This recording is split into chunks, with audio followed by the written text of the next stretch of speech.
Good morning all of you. मैं के यादव आप सभी लोग का रोशन एकेडमी में स्वागत करता हूं। और मैं आज बीपीएससी टायर 3 का प्रैक्टिस सेट 9th लेकर के आया हूं। यहां पर देखते हैं कि आज प्रैक्टिस सेट 9th में जो है जो हमारे क्वेश्चन हैं वो क्वेश्चन हमारे सिद्धांतों पर आधारित हैं।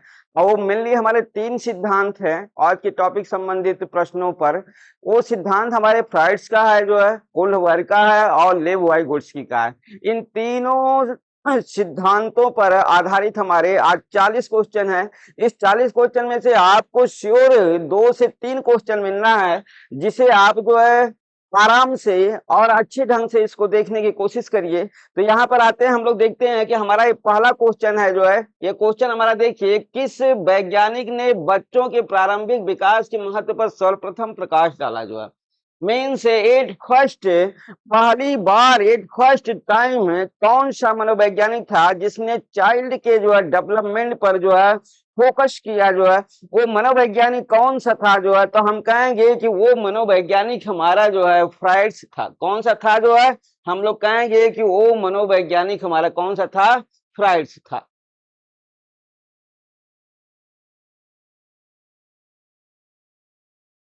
देखिए वो मनोवैज्ञानिक हमारा कौन सा था, फ्राइड्स था। जो है आइए इसके साथ ही हम लोग देखते हैं जो है कि ये हमारा दूसरा क्वेश्चन यहाँ पर देखिए, दूसरा क्वेश्चन हमारा यहाँ पर है कि ज्ञानात्मक विकास केवल नकल न होकर खोज पर आधारित है। जो है मीन्स हमारा ये जो क्वेश्चन है वो हमारा ज्ञान से है, नॉलेज से है। जो है कि नॉलेज का हमारा विकास केवल नकल न होकर खोज पर आधारित। मीन्स जो हमारे नॉलेज होते हैं वो केवल हमारा अर्जित ही नहीं होता, जिसे हम लोग कहेंगे कि नकल द्वारा अर्जित किया जाता है, मेहनत करके अर्जित किया जाता है। एक हमारा ज्ञान खोज पर आधारित होता है। मीन्स ज्ञान की 2 प्रक्रिया होती है, एक अर्जित होती है, एक रिसर्च के माध्यम से होती है। तो यहाँ पे बोला कि ज्ञान हमारा क्या है, ज्ञानात्मक विकास केवल नकल पर न होकर खोज पर आधारित है। इसको किसने बोला। जो है हम कहेंगे लाइबर्ट बोला, पियाजे बोला, फ्रायड बोला, डोनाल्ड एवं मिलर ने बोला। हम कहेंगे कि ये हमारा जो कथन है, जो हमारा परिभाषा है, जो है इस परिभाषा को जीन पियाजे ने बोला था। किसने बोला था, हम लोग कहेंगे जीन पियाजे ने इसको बताया था। आइए नेक्स्ट क्वेश्चन हम लोग देखते हैं, क्वेश्चन नंबर 3। देखिए, विकास का अर्थ गुणात्मक परिवर्तन से होता है। विकास का अर्थ गुणात्मक परिवर्तन से होता है, ये किसका कथन है। जो है तो हम लोग कहेंगे कि ये हमारा जो कथन है कि विकास का अर्थ हमारा क्या होता है। हम कहें विकास का अर्थ, देखिए गुणात्मक परिवर्तन। गुणात्मक परिवर्तन को हम लोग जो है क्वालिटी बोलते हैं। Quality quality quality exchange exchange quality exchange का प्रोसेस हमारा डेवलपमेंट्स में होता है, जो है न कि क्वांटिटी का होता है। जो है हमारा जो प्रोसेस होता है वो ओनली फॉर डेवलपमेंट में हम लोग कहेंगे कि क्वालिटी का होता है, गुणात्मक का होता है। ये कथन किसने कहा। जो है तो हम लोग कहेंगे ये कथन हमारा कहने वाला मनोवैज्ञानिक था, हर्लॉक। अब देखिए ये हर्लॉक, हम लोग कहेंगे कि हर्लॉक हमारा एक लेडीज थी। जो है लेडीज लेडीज लेडीज है, न कि पुरुष होता है। तो हम कहेंगे मिसेस हर्लॉक ने जो है क्या किया, इस तरीके का जो है प्रोसेस दिया है कि डेवलपमेंट हमारा ओनली फॉर क्वांटिटी बेस्ड होता है, जो है न कि क्वालिटी बेस्ड होता है। आइए नेक्स्ट क्वेश्चन हम लोग देखते हैं, क्वेश्चन नंबर 4।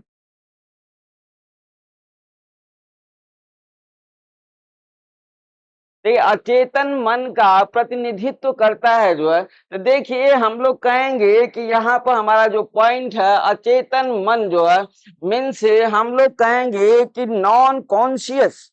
मीन्स हमारा जो माइंड का प्रक्रिया होता है वो कॉन्शियस होता है, नॉन कॉन्शियस होता है। जो है हम लोग कहेंगे कि हमारा माइंड का जो प्रोसेस होता है वो हमारा एक कॉन्शियस में होता है, कॉन्शियस कॉन्शियस। दूसरा हमारा नॉन कॉन्शियस होता है, नॉन कॉन्शियस नॉन कॉन्शियस। तो देखिए हमारा यहाँ पर माइंड का प्रोसेस में जो हमारा अचेतन मन का जो है, जो हमारा लीडर होता है, वो हम लोग कहेंगे कि यहाँ पर हमारा ईड ईगो सुपर ईगो की बातें आ रही है जो है, तो हम कहेंगे कि यहाँ पर अचेतन मन की प्रक्रिया हमारी ईड से होती है। किससे होती है? ईड से होती है। तो आइए देखते हैं ईड होता क्या है जो है, हम लोग कहेंगे कि यहाँ पर फ्रायड ने क्या किया था जो है, फ्रायड ने, देखिए फ्रायड ने दिया था, फ्रायड ने अपना सिद्धांत दिया था। दो इन्होंने क्या किया, सिद्धांत दिया। दो सिद्धांत फ्रायड ने दिया था जो है, एक इन्होंने बोला था जो है psycho analytical, psycho psycho analytical सिद्धांत, और दूसरा psycho sexual, psycho sexual, psycho sexual. तो देखिए जो है मनोविश्लेषणात्मक, इसका अर्थ होता है मनोविश्लेषणात्मक, मनोविश्लेषणात्मक।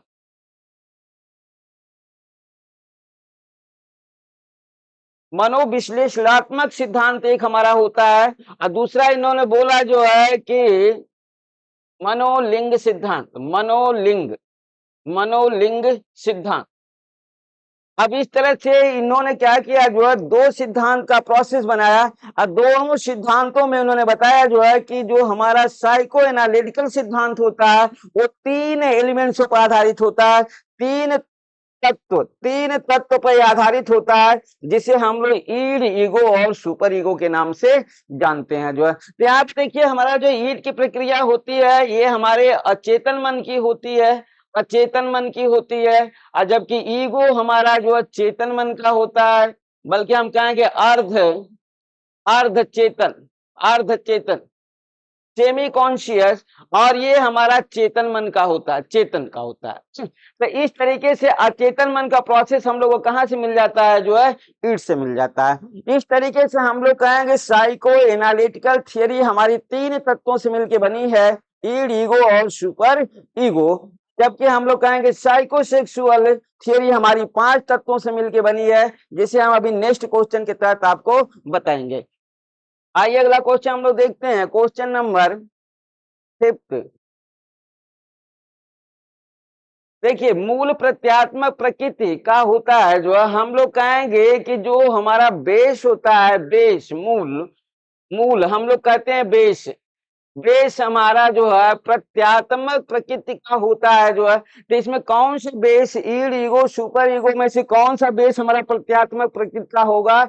हम कहेंगे बेस की प्रकृति हमारा अचेतन मन होता है। बेस हमारा क्या होता है? बेस अचेतन मन होता है, अचेतन मन। हम लोग को मालूम है कि सबसे ज्यादा हमारे जो है क्या होते हैं, फैक्टर या मैटर या हम कहेंगे ज्ञान के तथ्य जो है कहाँ पर होते हैं? अचेतन मन में होते हैं। मीन सबसे अधिक ज्ञान की स्टोरिंग जो है, मीन सबसे अधिक अधिक ज्ञान का संग्रहण कहाँ पर होता है? हम लोग कहेंगे सबसे अधिक ज्ञान का संग्रहण चेतन मन में होता है जो है। अब ये है कि कुछ नैतिक होंगे और कुछ हमारे अनैतिक होंगे जो है। तो आइए अगला देखते हैं। बेस आपको मालूम हो गया कि ईड होता है। छठा क्वेश्चन देखिए, सुखवादी सिद्धांत से पूर्णतः प्रभावित होता है। तो यहाँ पर देखिए हमारा सुखवादी सिद्धांत, सुखवादी सिद्धांत की प्रक्रिया हम लोग कहेंगे कि चाहे वो नैतिक पक्ष की हो या अनैतिक पक्ष की हो, उससे लेना देना नहीं होता। केवल होता है तो क्या जो है कि आनंद की प्राप्ति, केवल आनंद की प्राप्ति को ही सोचना है, चाहे नैतिक पक्ष मिल रहा हो या हमारे अनैतिक पक्ष से मिल रहा हो जो है। तो इस तरीके का प्रोसेस हम लोग अभी हमने बताया कि ईड का प्रोसेस ऐसा होता है कि इसमें सबसे ज्यादा नॉलेज की स्टोरिंग होती है, संग्रहण होता है, चाहे वो नैतिक पक्ष के हो या अनैतिक पक्ष के हो जो है। तो हमारा यहाँ पर क्या मिलेगा? हम लोग कहेंगे सुखवादी सिद्धांत पूर्णतः किससे संबंधित होता है? हमारा ईड से संबंधित होता है जो है। आइए नेक्स्ट क्वेश्चन हम लोग देखते हैं, क्वेश्चन नंबर 7वां। देखिए व्यक्तित्व का तार्किक, व्यवस्थित एवं विवेकपूर्ण भाग है। मीन्स हम लोग कहेंगे कि पर्सनालिटी का लॉजिकल अरेंजमेंट।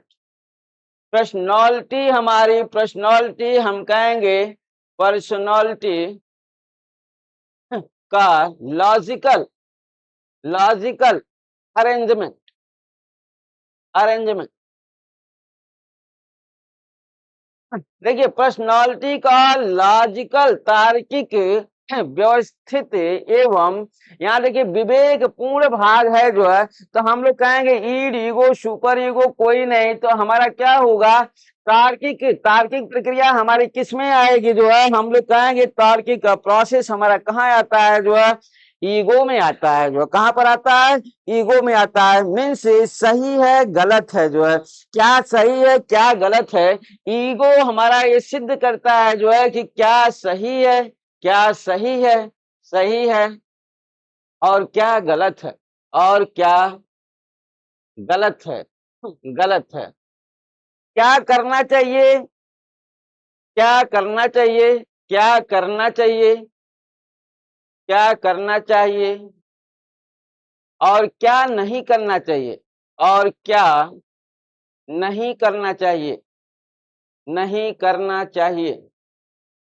ये सभी चीजें हमारा माइंड क्या करता है जो है, माइंड का जो हमारा अर्ध चेतन भाग होता है जिसे हम लोग ईगो कहते हैं जो है, ये हमारा क्या करता है, वो देखता है जो है, यहाँ पर थिंकिंग करता है, विवेक पूर्ण दिमाग लगाता है कि ये चीजें करनी चाहिए नहीं करनी चाहिए, अभी करनी चाहिए देर में करनी चाहिए जो है, सही है गलत है। ये सभी हमारा जो लॉजिकल प्रोसेस जो है हमारा माइंड से किस एलिमेंट्स में होता है, हम लोग कहेंगे हमारे ईगो एलिमेंट्स में होता है। किस में होता है, ईगो एलिमेंट्स में होता है। आइए अगला क्वेश्चन हम लोग देखते हैं, क्वेश्चन नंबर हमारा 8वां। क्वेश्चन 8वां, वह वातावरण का ज्ञान एकत्रित होता है। मीन्स हम लोग कहेंगे कि जो भी हमारे जो है फिजिकल हम कहेंगे वह है, मीन्स एक्सटर्नल इवियस, मीन्स वह है वातावरण का ज्ञान एकत्रित होता है। किसमें एकत्रित होता है, ईड में, ईगो में, सुपर ईगो में, सभी में। तो हम लोग क्या कहेंगे कि सभी चीजें हमारा जो लॉजिकल अभी मिला जो है, हमने कहा कि लॉजिकल अरेंजमेंट का जो प्रोसेस होता है हमारा माइंड्स का, वो प्रोसेस ही हमारा क्या करता है जो है, यहाँ पर पूरे ज्ञान को क्या करता है, एकत्रित करता है। मीन्स सही क्या है क्या गलत है, क्या उचित है क्या अनुचित है, ये सभी प्रक्रियाएं हमारी कहाँ पर मिलती हैं, ईगो में मिलती हैं। तो इस तरीके से देखिए ईड को उपा बोलते हैं, ईगो को हम बोलते हैं और सुपर ईगो को परा हम बोलते हैं। तो इन सभी को भी जो है आप क्या करेंगे, ध्यान दे करके याद कर लेंगे कि ईड इंग्लिश वर्जन है, ईगो भी इंग्लिश वर्जन है, सुपर ईगो भी इंग्लिश वर्जन है, लेकिन इनका हिंदी वर्जन आपका उपहम अहम और परा अहम है। तो इस तरीके से हम लोग अगला नेक्स्ट क्वेश्चन देखते हैं, क्वेश्चन नंबर 9। देखिए व्यक्ति की वाह जगत से, वाह जगत के खतरों से सुरक्षा प्रदान करता है जो है। तो देखिए कौन सा एलिमेंट हमारा है, व्यक्ति की वाह जगत के खतरों से जो है, मीन्स जो भी हमें डेंजर की प्रक्रियाएं आती है, खतरे आते हैं, उससे हमारा इसमें कौन सा एलिमेंट्स है जो हमें खतरों से क्या करता है जो है, बचाता है जो है, कि नहीं नहीं ये काम करेंगे तो दिक्कत होगा, ये कार्य करेंगे तो अच्छा होगा। मीन्स जहां जहां रोड क्रॉस करना है तो हमारा माइंड का कौन सा एलिमेंट्स है जो हमें सतर्क करेगा कि अभी रोड को पार करना चाहिए या अभी पार नहीं करना चाहिए, तो हम कहेंगे ये एलिमेंट्स हमारा क्या होगा, ईगो होगा। तो आइए देखते हैं हम लोग, जैसे आपने देखा हमने बताया कि psycho psycho analytical analytical theory, इस साइको एनालिटिकल थियरी में हमने बार बार ये आ रहा है जो देखिए ईड आ रहा है, ईड आ रहा है, ईगो आ रहा है, ईगो आ रहा है, और तीसरा हमारा सुपर ईगो आ रहा है, सुपर ईगो। अब यहाँ पे देखिए ईट का प्रोसेस हम लोग को मालूम है कि इसे आप कैसे याद करेंगे, इसे आप याद ऐसे रखेंगे कि हमारा क्या होता है जो पर्सनालिटी का मूल तत्व होता है, क्या इसे हम लोग कहते हैं पर्सनालिटी।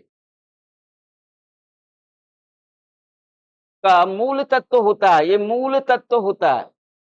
और सबसे अधिक ज्ञान संग्रहण होता है इसमें, सबसे अधिक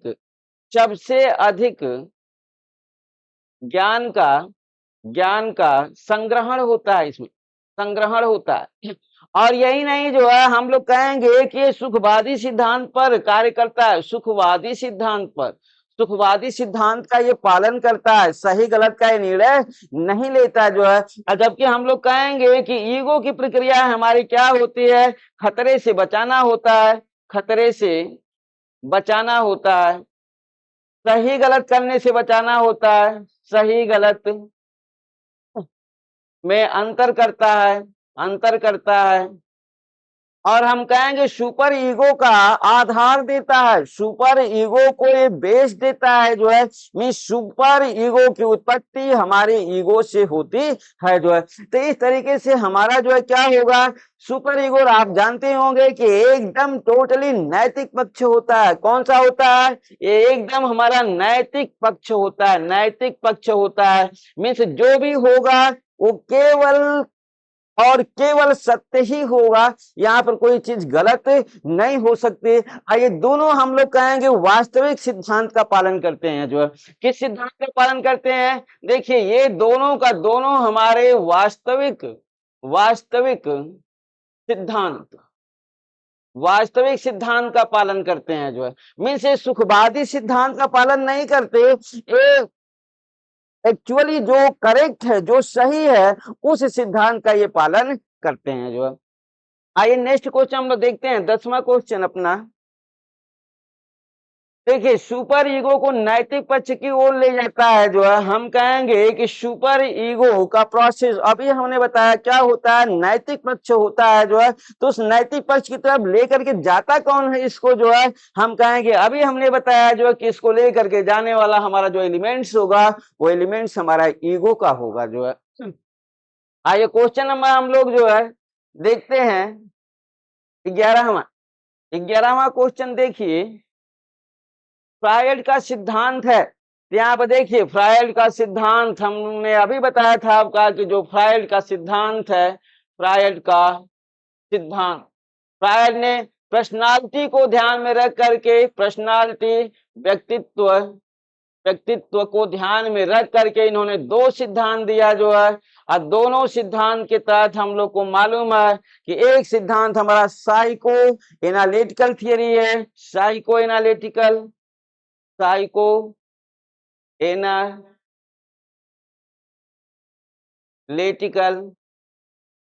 और दूसरा साइकोसेक्सुअल।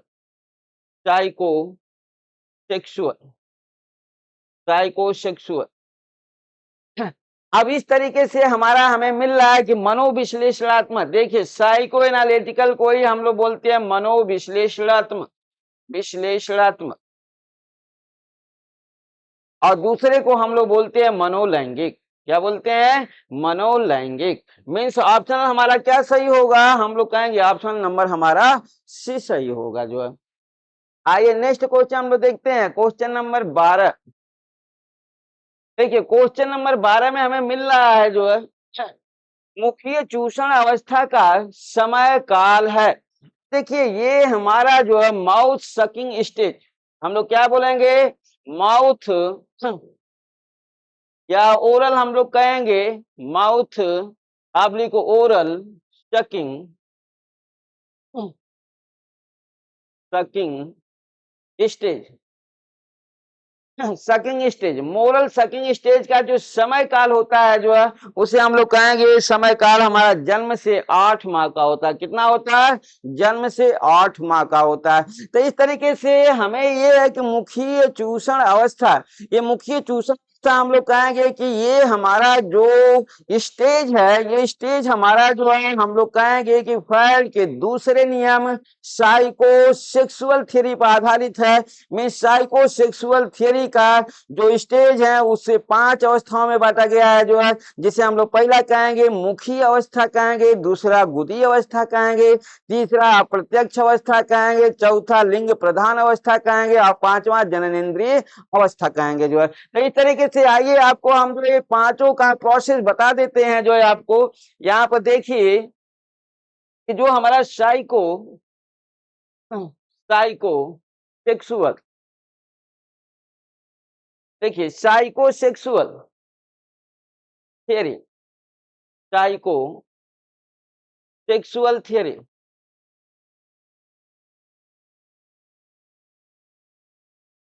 साइकोसेक्सुअल थियरी, इसे 5 अवस्थाओं में बांटा गया है। जो है पहला मुखी अवस्था, मुखीय अवस्था, दूसरा गुदी अवस्था, गुदी अवस्था, तीसरा अप्रत्यक्ष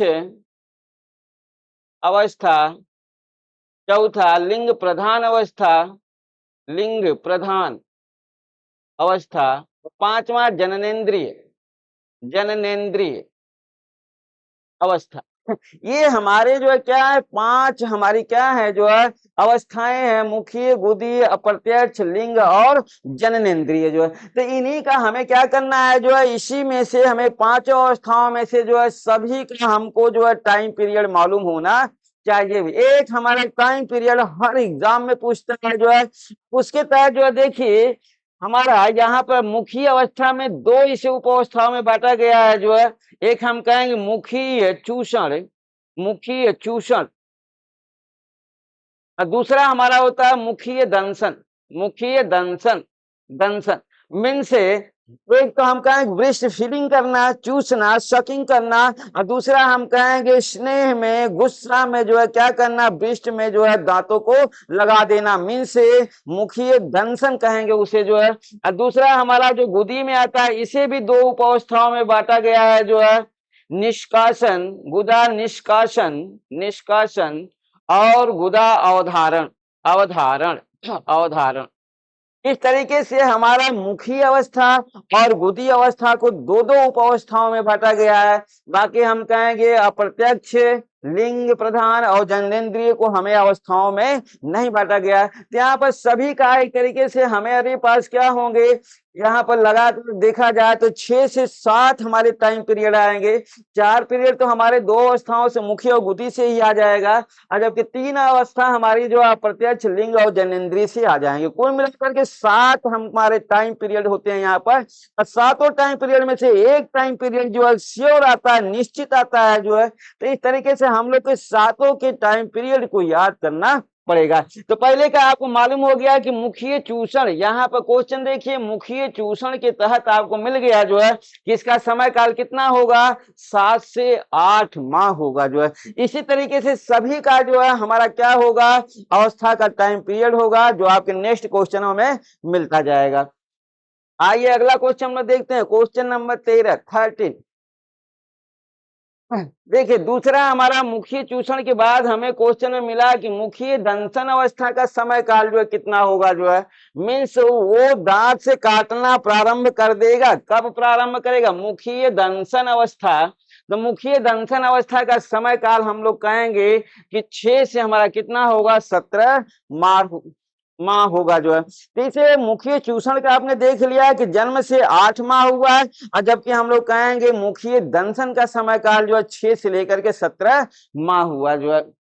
आइए नेक्स्ट क्वेश्चन हम लोग देखते हैं जो है, देखिए गुदा निष्कासन अवस्था। अभी हमने बताया था कि गुदी अवस्था में भी जो है हमारे 2 उप अवस्थाएं होती हैं, गुदा निष्कासन और हम कहेंगे गुदा अवधारणा जो है। यहाँ पर देखिए गुदा निष्कासन अवस्था का समय काल जो है कितना होगा जो है, तो हम कहेंगे कि हमारा, देखिए ऑप्शनल यहाँ पर बी और सी हमारे सेम ऑप्शनल दे दिए गए हैं जो है। हम कहेंगे हमारा ऑप्शनल जो है या तो बी कहिए या सी कहिए, हम कहेंगे ये हमारा एक ही ऑप्शनल है जो है। हम कहें 8 माह से 3 वर्ष जो है, कितना होगा, 8 माह से 3 वर्ष की प्रक्रिया हमारी गुदा निष्कासन की होगी।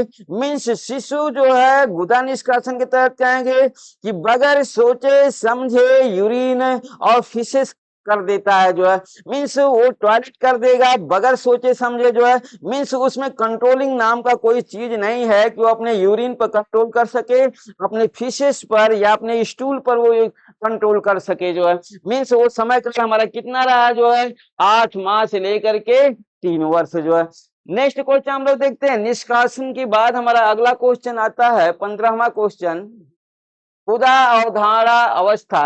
यहाँ पर देखिए गुदा अवधारणा अवस्था, गुदा अवधारणा अवस्था का समय काल हमारा क्या होगा, हमें मालूम हो गया कि गुदा अवधारणा अवस्था का समय काल हमारा 1 से 4 वर्ष होता है जो।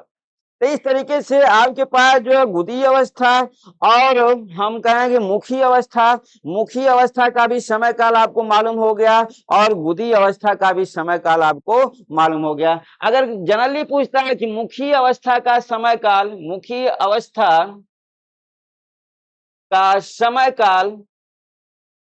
काल तो आप क्या कहेंगे, मुखी अवस्था अभी उसे उप अवस्थाओं में बांटा नहीं गया है जो है, केवल एक पॉइंट है मुखी अवस्था का समय काल, तो हम लोग कहेंगे जन्म से 17 माह का समय काल। देखिए ये हमारा रहा मुखी अवस्था का समय काल जो है, जबकि हम लोग कहेंगे कि गुदी अवस्था का अगर बात किया गया जो है, गुदी अवस्था का समय काल तो हम लोग का सीधे कहेंगे 1 से लेकर के 4 वर्ष जो है, क्या बोलेंगे, 1 से लेकर के 4 वर्ष का समय काल हमारा किसका होता है जो है, हम कहें गुदी अवस्था का होता है। इसमें जो है अलग अलग चीजें आई आपको, जो क्वेश्चन में आपको मिला जो है कि मुखी हमारा चूषण अवस्था, और फिर मिला हमारा जो मुखी दंशन अवस्था, फिर हम कहेंगे जो है कि गुदी निष्कासन अवस्था, फिर हमें मिला गुदा अवधारणा अवस्था जो है। तो ये सभी अवस्थाओं को आपको जो क्वेश्चन में दिया गया था, जिसे आप अच्छे से जो है क्या कर सकते हैं, याद कर सकते हैं। आइए नेक्स्ट क्वेश्चन हम लोग देखते हैं, क्वेश्चन नंबर 15वां। देखिए बोल रहा लिंग प्रधान अवस्था मीन्स ये भी साइकोसेक्सुअल थियरी का एक हमारी अवस्था है, मीन्स साइकोसेक्सुअल थियरी की ये हमारी अवस्था तीसरी अवस्था है जो है, जिसे हम लोग कहेंगे जो है लिंग प्रधान अवस्था। मीन्स इसका समय काल कितना होगा जो है, तो देखिए इसका समय काल हमारा कितना होगा, 3 से लेकर के 7 वर्ष होगा। कितना होगा, 3 से लेकर के 7। अभी आपको मिला था गुदी अवस्था का समय काल 1 से लेकर के 4 वर्ष है, जबकि हम कहेंगे तीसरी अवस्था लिंग प्रधान की अवस्था हमारा समय काल कितना हुआ, 3 से लेकर के 7 वर्ष हुआ जो है। आइए नेक्स्ट क्वेश्चन हम लोग देखते हैं जो है, क्वेश्चन नंबर 17। देखिए अप्रत्यक्ष अवस्था का समय काल अब हमें मिला, ये हमारा चौथा अवस्था है जो है, जिसे हम लोग कहेंगे अप्रत्यक्ष अवस्था। अप्रत्यक्ष अवस्था का समय काल हमको कितना होगा जो है, हम कहेंगे कि अप्रत्यक्ष अवस्था का समय काल 5 से लेकर के 12 वर्ष होता है। कितना होता है, 5 से लेकर के 12 वर्ष होता है। आइए अपना लास्ट हम लोग देखते हैं इसका स्टेज, 18वां क्वेश्चन जो है। देखिए जननेंद्रिय अवस्था का समय काल, तो यहाँ पे जननेंद्रिय अवस्था हमारा लिया, 5वां अवस्था हमारी ये है जो है साइकोसेक्सुअल थियरी की 5वीं अवस्था, जिसे हम लोग बोलते हैं जननेंद्रिय अवस्था। इस जननेंद्रिय अवस्था का जो समय काल होता है जो है, ये हमारा होता है 12 से लेकर के 18 वर्ष। कितना होगा, 12 से लेकर के 18 वर्ष जो है। मीन्स कुल मिलाकर के साइकोसेक्सुअल थियरी के जो हमारे यहाँ पर जो है अवस्थाएं रहे जो है, 5 अवस्थाओं, सभी 5 अवस्थाओं का आपको समय काल मालूम हो गया होगा। तो इस तरीके से हम लोग कहेंगे कि कुल मिलाकर के हमारा जो है क्या रहा, जो है फ्रायड का जो सिद्धांत रहा, मनोविश्लेषणात्मक सिद्धांत और साइको सेक्सुअल थियरी, दोनों के तहत आपका जो है क्वेश्चन जो है यहाँ पर कंप्लीट हो गया है जो है। नेक्स्ट क्वेश्चन अब हम लोग देखते हैं अपना 19वां क्वेश्चन। देखिए नैतिक विकास का सिद्धांत किसने दिया जो है, आपको मालूम ही होगा कि अब हम लोग कहेंगे कि फ्रायड सिद्धांत से हमारा क्वेश्चन समाप्त हो चुका है। अब नैतिक की बातें आ गई, मोरल की बातें आ गई, मीन्स हम कहेंगे ये बातें हमारी किससे होगी, कौन वर्ग से होगी जो है। मीन्स नैतिक विकास का थियरी, मोरल डेवलपमेंट थियरी किसने दिया, हम लोग कहेंगे कि हमारा जो सिद्धांत है moral development theory, moral development theory किसने दिया, हम लोग कहेंगे कोल्डबर्ग ने दिया था जो है। उसने क्या किया, अपने जो है मोरल डेवलपमेंट थियरी को जो है 3 उप अवस्थाओं में बांटा था जो है। मोरल डेवलपमेंट थियरी की कितनी अवस्थाएं होती हैं? 3 स्टेज इसके होते हैं, 3 स्टेज होते हैं। तीनों स्टेज के तहत देखिए, पहला हमारा प्री कन्वेंशनल होता है, प्री कन्वेंशनल। दूसरा कन्वेंशनल, कन्वेंशनल। तीसरा हमारा लेटर कन्वेंशनल, या हम सीधे कहेंगे लेट कन्वेंशनल, कन्वेंशनल। तो यहाँ पर हम लोग को मालूम हो गया कि कोलवर्ग ने नैतिक विकास को 3 उपावस्थाओं में बांटा। मीन्स कोलवर्ग ने बताया कि जो मोरल का हमारा विकास होता है वो 3 अवस्थाओं में होता है। पहला हमारा प्राक रूढ़िगत तर्कण स्तर, दूसरा रूढ़िगत तर्कण स्तर, और तीसरा हम लोग कहेंगे उत्तर रूढ़िगत तर्कण स्तर जो है। मीन्स 3 स्तर होते हैं, और हम कहेंगे कि 3 हमारे स्तर होते हैं, जबकि अवस्थाएं कितनी होती हैं? 6 होती हैं। हम कहेंगे इसके भी जो है 2 उपावस्थाओं में बांटा गया है, इसे भी 2 उपावस्थाओं में बांटा गया है, और इसे भी 2 उपावस्थाओं में बांटा गया है। तो देखिए 3 स्टेज, स्टेज मीन्स हम कहेंगे 3 स्तर। कितने स्तर होते हैं? स्तर, स्तर की जब बातें करेंगे तो आप कहेंगे 3 होती है। अगर अवस्था की बात करता है, कितनी अवस्थाओं में बांटा गया है, तो जस्ट 3 का हमारा क्या हो जाएगा? 6 हो जाएगा। मीन्स मोरल डेवलपमेंट 3 स्तर होता है और 6 हमारी अवस्थाओं में होता है जो है। मीन्स प्रत्येक स्तर की 2-2 अवस्थाएं होती हैं। आइए, तो इस तरीके से आपको मालूम हो गया कि मोरल डेवलपमेंट किसने दिया? कोलवर्ग ने दिया था। देखिए नैतिक विकास को कितनी अवस्थाओं में बांटा गया है, ये क्वेश्चन हम लोग को मिला, जो हमने अभी आपको बताया जो है कि मोरल डेवलपमेंट को कितनी अवस्थाओं में बांटा गया है। यहाँ पर देखना दिया गया है आपका 3, 6, 7 और 8। तो अभी हमने बताया जो है कि 3 क्या होते हैं? नैतिक विकास के 3 ये स्तर होते हैं, 3 स्तर होते हैं, और 6 हमारी क्या होती हैं? अवस्था होती हैं जो है। अवस्था कितनी होती है? हम लोग कहेंगे नैतिक विकास की 6 अवस्था होती हैं, जबकि 3 इसके क्या होते हैं? स्तर होते हैं। आइए नेक्स्ट क्वेश्चन हम लोग देखते हैं। क्वेश्चन नंबर हमारा 21, 21वां क्वेश्चन। देखिए प्राक रूढ़िगत नैतिक तर्कणा का समय काल होता है। यहाँ पर देखिए हमारा टाइम पीरियड ले रहा है कि तीनों जो हमारे स्टेज हैं जो है मोरल डेवलपमेंट के, वो तीनों स्टेज का समय काल क्या होता है। यहाँ पर जैसे हमारा पहला हम लोग को मालूम है कि पहला जो स्टेज इसका है जो है, वो स्टेज हमारा क्या है? जो प्राक रूढ़िगत नैतिक है। अपराक रूढ़िगत नैतिक का जो हमारा जो समय काल होगा, इसका टाइम पीरियड जो होगा वो हमारा कितना होगा? 4 से 10 वर्ष होता है। कितना होता है? 4 से 10 वर्ष होता है। नेक्स्ट क्वेश्चन हम लोग देखते हैं दूसरा। देखिए रूढ़िगत नैतिक का समय काल मीन्स दूसरा हमारा स्टेज है ये। प्राक आपने देख लिया कि 4 से 10 वर्ष हमारा क्या होता है? जो है समय काल होता है। जबकि रूढ़िगत का हम लोग कहेंगे समय काल कितना होगा? हम कहेंगे प्यूबर्टी का समय काल होता है। हम लोग कहेंगे 10 से लेकर के 13 वर्ष होता है। जो कितना होता है? 10 से लेकर के 13 वर्ष होता है। नेक्स्ट क्वेश्चन देखिए 23वां क्वेश्चन। देखिए 23, क्वेश्चन नंबर 23 हमारा बोला उत्तर रूढ़िगत का समय काल होता है। मीन्स तीनों आपके स्टेज का समय काल आपके क्वेश्चन में मिल गया कि उत्तर रूढ़िगत का समय काल कितना होगा। तो हम कहेंगे 12 से 15 होगा, 15 से 18 होगा, 13 से 21 होगा। तो क्या कहेंगे आप? जो है 13 वर्ष से लेकर के 21 वर्ष होगा जो है। तो इस तरीके से हम लोग कहेंगे मोरल डेवलपमेंट के जो 3 स्टेज रहे जो है, तीनों अवस्थाओं का समय काल आपको मालूम हो गया। तो इस तरीके से हम लोग कहेंगे कि जो हमारा प्री रहा, प्री कन्वेंशनल रहा, उसका समय काल 4 से लेकर के 10 वर्ष रहा, 10 वर्ष रहा। इसके बाद जो कन्वेंशनल रहा हमारा, उसका हम कहेंगे 10 से लेकर के 13 वर्ष रहा। और हम कहेंगे कि हमारा जो लेटर रहा, लेटर रहा, लेटर का उसका समय काल हमारा 13 से लेकर के 21 वर्ष रहा जो है। तो इस तरीके से आप मोरल डेवलपमेंट्स को समझ गए होंगे कि मोरल डेवलपमेंट्स के कितने स्टेज रहे और कितनी इसकी जो है अवस्थाएं रही जो है। मीन्स 3 लेवल और 6 स्टेज। अगला क्वेश्चन देखिए, जो उत्तम लड़का और अच्छी लड़की की उन्मुखता का संबंध है।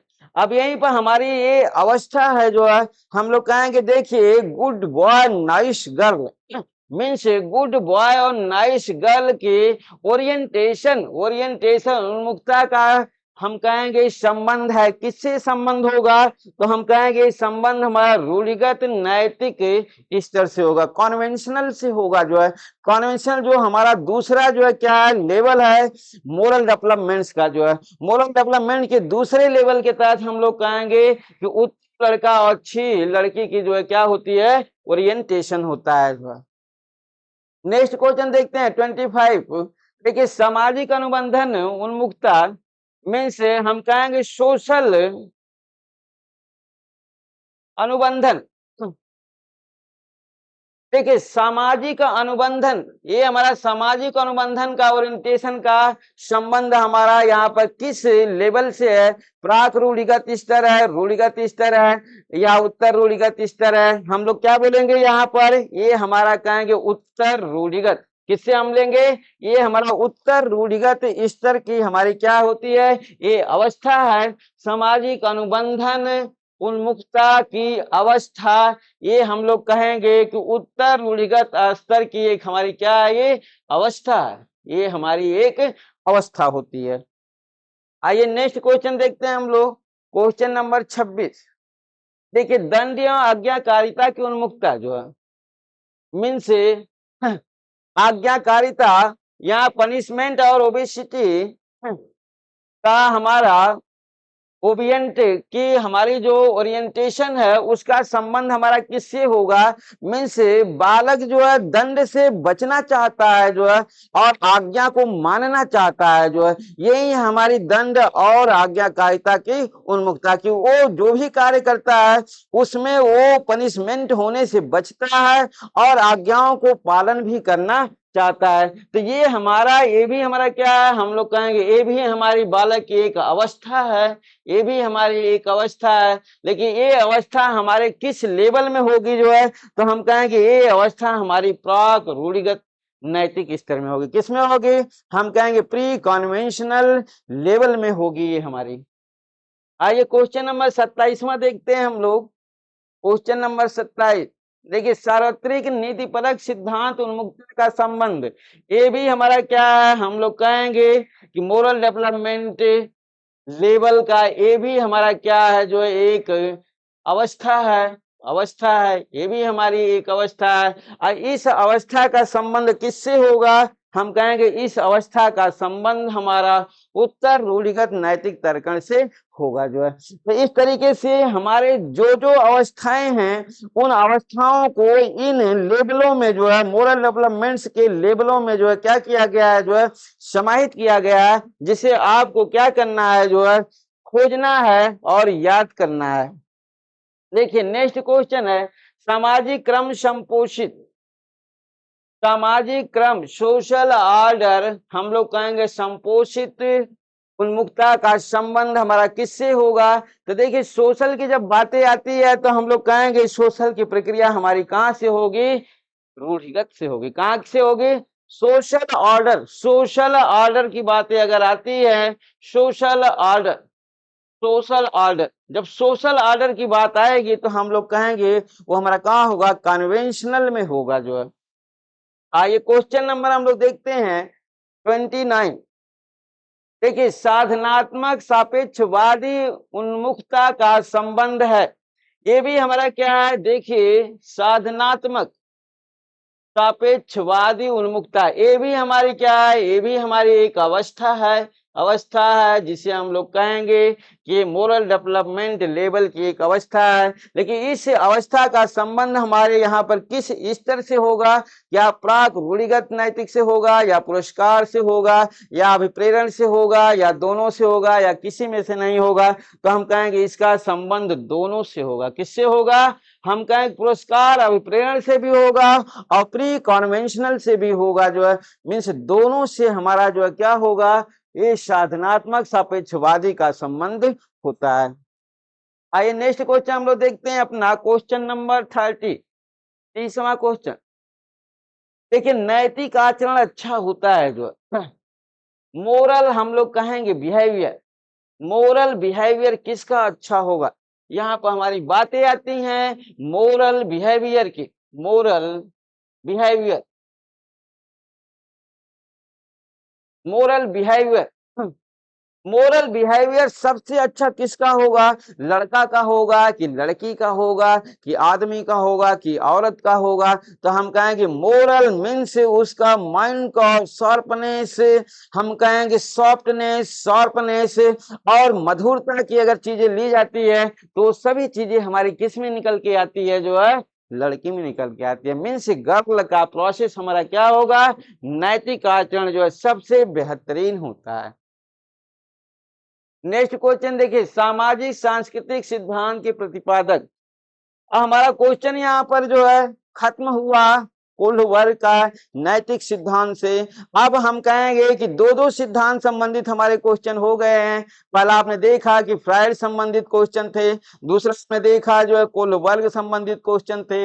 अब हमारे लास्ट 10 क्वेश्चन बचे हैं, जो 10 क्वेश्चन हमारा किससे हैं? लेव वाइगोट्स्की से हैं जो है, जिसने सिद्धांत दिया जो है, जिस सिद्धांत का नाम रहा जो है सामाजिक सांस्कृतिक सिद्धांत, socio cultural theory, socio cultural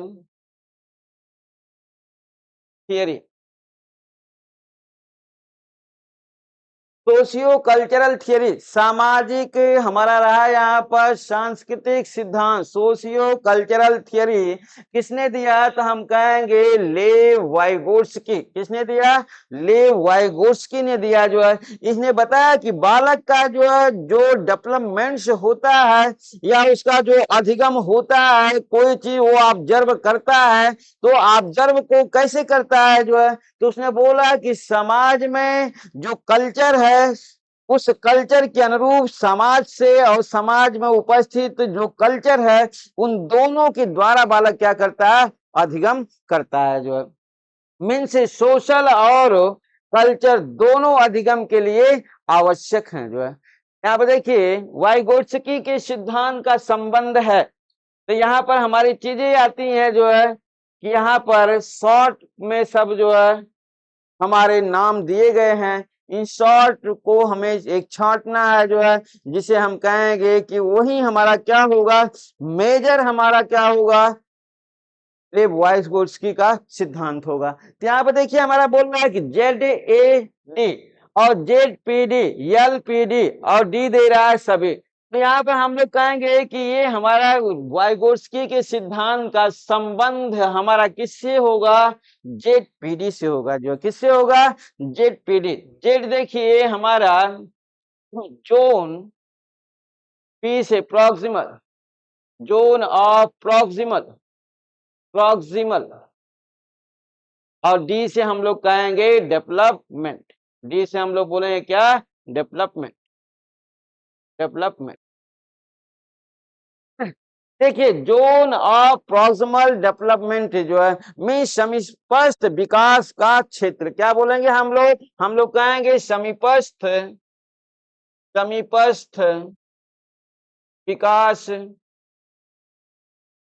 का क्षेत्र। समीपस्थ विकास का क्षेत्र ही हमारा क्या होता है जो है? हम लोग कहेंगे जोनल प्रॉक्सिमल डेवलपमेंट होता है जो है। यहाँ पर हम कहेंगे होता क्या है? तो यहाँ पर हम लोग को मालूम होना चाहिए जो है कि बालक हम उम्र या अपने से अधिक उम्र के व्यक्तियों के साथ एक इंटर रिलेशनशिप बना करके क्या करता है? अपनी समस्या का समाधान करता है जो है, जिसे हम लोग बोलते हैं जोनल प्रॉक्सिमल ऑफ डेवलपमेंट जो है। मीन्स हम उम्र का हो, नेक्स्ट जिससे वो अधिगम करना चाह रहा है वो या तो उसके उम्र का हो या उससे ज्यादा उम्र का हो, उससे ज्यादा ज्ञानी हो, उसके साथ क्या करना जो है? सहयोग, उसके सहयोग से अपनी समस्याओं का, उसके सहयोग से इंटर रिलेशनशिप मीन्स उसके सहयोग से अपनी समस्याओं का समाधान करना ही हमारा क्या होता है? ZPD होता है। आइए नेक्स्ट क्वेश्चन हम लोग देखते हैं जो है 35वां क्वेश्चन। देखिए वाइगोट्स्की के अनुसार संज्ञानात्मक विकास के मुख्य तत्व हैं। यहाँ पर हम लोग कहेंगे कॉग्निटिव डेवलपमेंट्स के मेजर एलिमेंट्स जो है, मीन्स मेजर एलिमेंट्स कौन कौन है जिसके द्वारा जो है कॉग्निटिव डेवलपमेंट्स होता है, संज्ञान का विकास होता है। तो संज्ञान के विकास के लिए हम लोग कहेंगे देखिए सामाजिक, सोशल का भी होना जरूरी है, सोशल भी होना चाहिए, हम लोग कहेंगे स्पीच भी होनी चाहिए, बढ़िया स्पीच भी होनी चाहिए। इसके बाद हम लोग कहेंगे कल्चरल एजुकेशन होना चाहिए, कल्चरल एजुकेशन भी होना चाहिए, हम कहेंगे सभी होना चाहिए। क्या होना चाहिए? ये सभी तत्व होने चाहिए जो है, मीन्स हम कहेंगे कि हमारा सोशल भी होना चाहिए, स्पीच भी अच्छी होनी चाहिए और कल्चरल एजुकेशन भी हमारा होना चाहिए। ये सभी तत्व होते हैं जो संज्ञानात्मक विकास के मूल तत्व कहे जाते हैं। आइए क्वेश्चन नंबर हम लोग देखते हैं 34वां। देखिए वाइगोत्स्की के किस सिद्धांत के अनुसार बालक बिना किसी की मदद से अपना कार्य कर लेता है जो है। आइए यहाँ पर हम लोग देखते हैं क्वेश्चन नंबर 34 को। अब हम आपको बताते हैं, देखिए सोशियो कल्चर, सामाजिक सांस्कृतिक सिद्धांत। ये सामाजिक सांस्कृतिक सिद्धांत हमारा 3 तथ्यों पर आधारित है जो है, जिसे हम कहेंगे LAD, दूसरा ZPD और तीसरा LPD। ये देखिए 3 हमारे जो है क्या है, 3 हमारे हम कहेंगे कि इसके तथ्य होते हैं, जो तथ्य 3 तथ्य होते हैं जो है, जिसे हम कहते हैं LAD, ZPD और LPD। तो यहाँ पर हमारा देखिए LAD का मतलब क्या होता है, L से हम कहेंगे लेवल, L का मतलब होता है हमारा लेवल, A से होता है एक्चुअल, A से होता है एक्चुअल और D से होता है डेवलपमेंट, एक्चुअल डेवलपमेंट।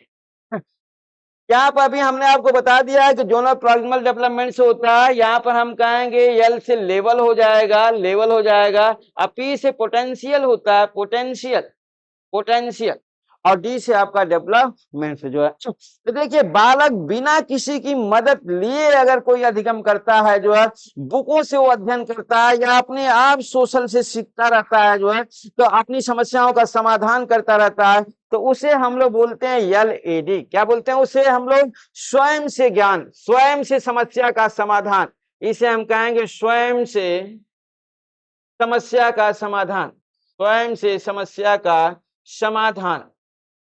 स्वयं से समस्या का समाधान जब करता है तो उसे बोलते हैं लेवल ऑफ एक्चुअल डेवलप, वास्तविक विकास का सिद्धांत। हिंदी में हम लोग क्या बोलेंगे? वास्तविक विकास का सिद्धांत।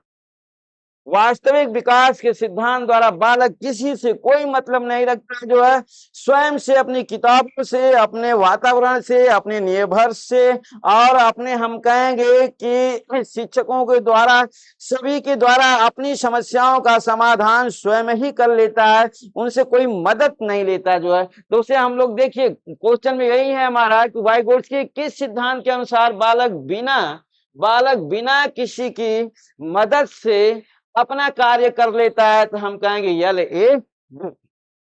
आइए इसी तरह से दूसरा क्वेश्चन आपको मिलेगा, 35वां क्वेश्चन हम लोग देखते हैं 35। देखिए वाइगोत्स्की के किस सिद्धांत के अनुसार बालक अपने कुशल सहयोगियों की मदद से अपना कार्य कर लेता है जो है। देखिए बालक अपने कुशल सहयोगियों की मदद से अपना कार्य कर लेता है जो है, मीन्स हम कहेंगे कि वो सहयोग लेता है जो है, वो अपने कुशल सहयोगी मीन्स अपने उम्र के हों या अपने से अधिक उम्र के व्यक्ति हों, उनसे सहयोग लेकर के अपनी समस्या का जब समाधान करता है जो है, तो उसे हम लोग बोलते हैं ZPD। क्या बोलते हैं हम लोग उसे? ZPD कहते हैं जो है।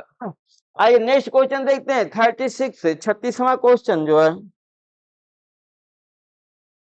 वाइगोत्स्की के किस सिद्धांत के अनुसार बालक अपनी समस्या का समाधान महत्वपूर्ण व्यक्तियों से करता है जो है? तो देखिए, बालक अपनी समस्या का समाधान महत्वपूर्ण व्यक्तियों मीन्स दूसरे के द्वारा करता है, सहयोग के द्वारा नहीं करता जो है। हम कहेंगे कि अपनी समस्या का समाधान एक महत्वपूर्ण व्यक्ति जो है से करता है, मैं सहयोग से नहीं करेगा जो है कि थोड़ी सहयोग दे, नहीं, टोटली दूसरे से अपनी समस्या का समाधान करवाएगा जो है, तो उसे हम लोग बोलते हैं जो है एलपीडी। क्या बोलेंगे हम लोग? इसे एलपीडी कहा जाता है, लेवल ऑफ पोटेंशियल डेवलपमेंट्स।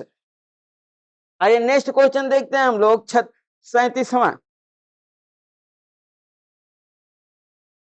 देखिए, वाइगोत्स्की का सबसे महत्वपूर्ण सिद्धांत है, सबसे महत्वपूर्ण सिद्धांत हम लोग कहेंगे कि बालक अपने सहयोगियों के द्वारा जो है, अपने उम्र के बालकों के द्वारा और अपने पीयर्स समूह के द्वारा जो अपनी समस्या का समाधान करता है, इंटर रिलेशन के द्वारा जो है, उसे हम लोग उसका महत्वपूर्ण सिद्धांत मानते हैं, क्योंकि बालक को उसमें कोई झिझक नहीं होती, वो इजीली अपने फ्रेंड सर्किल में अपनी समस्या को शेयर करता है, उसका समाधान कर लेता है, तो वो हमारा होता है जो है जेडपीडी।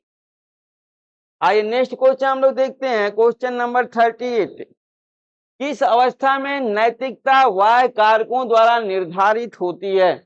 मीन्स यहाँ पर हम लोग को दिया गया स्टेज, मीन्स किस अवस्था में, यहाँ पर स्टेज पूछ रखा है, नैतिकता हमारा जो मोरल है वो वाय फैक्टर मीन्स एक्सटर्नल फैक्टर के द्वारा जो है क्या होता है, निर्धारित होता है। तो हम लोग क्या कहेंगे कि हमारा पूर्व पारंपरिक जो है प्री कॉन्वेंशनल, हम क्या बोलेंगे, प्री कॉन्वेंशनल हमारा जो क्या होता है, जो स्तर होता है, उसी स्तर के द्वारा जो है क्या होता है, जो है उसी अवस्था में जो है नैतिक वाय कारकों द्वारा निर्धारित होती है जो है।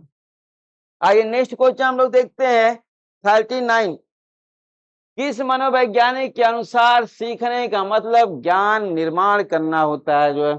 मैं सीखना, लर्निंग हमारा क्या होता है, नॉलेज फॉर्मेशन होता है जो है। किसने बोला ये जो है कि हमारा जो लर्निंग है, learning is a knowledge formation process, तो हम लोग कहेंगे सबसे पहले जो है जीन पियाजे ने कहा था। किसने बोला था? जीन पियाजे ने बोला था जो है कि सीखने का मतलब ज्ञान निर्माण से होता है। किससे होता है? सीखने का मतलब ज्ञान निर्माण से होता है, ये कथन जीन पियाजे द्वारा बोला गया था। आइए अब हम लोग अपना लास्ट क्वेश्चन देखते हैं, क्वेश्चन नंबर 40। देखिए, वाइगोत्स्की के अनुसार सीखने को पृथक नहीं किया जा सकता, मीन्स ये हमारा क्वेश्चन 40वां। देखिए, वाइगोत्स्की के अनुसार क्या है जो है कि सीखने को मीन्स लर्निंग को पृथक नहीं किया जा सकता, जो है पृथक नहीं किया जा सकता, मीन्स अधिगम हमारा ऑलवेज होता रहता है जो है। ऐसे हम लोग कहेंगे कि किस संदर्भ में हमारा, यहाँ पर देखिए किस संदर्भ की बातें की गई है यहाँ पर, वाइगोत्स्की सीखने को पृथक नहीं किया जा सकता, कहाँ से? पुनर्बलन से। क्या हम इसको अलग कर सकते हैं? नहीं। व्यवहार में मापने योग्य परिवर्तन से, अवबोधन या अवधारणात्मक प्रक्रियाओं से नहीं। हम कहेंगे सामाजिक संदर्भ से। हम लोग कहेंगे कि हमारे पास जो भी ज्ञान होगा, क्या उसे हम सोशल से अलग कर सकते हैं? नहीं, उसे हम लोग सोशल से अलग नहीं कर सकते जो है। इस तरीके से आज हमारा जो है प्रैक्टिस नंबर जो है 9th समाप्त हुआ, और इसके साथ ही जो है मैं अपनी क्लास आज समाप्त करता हूं। कल हम लोग फिर मिलेंगे इसी टाइम। नमस्कार।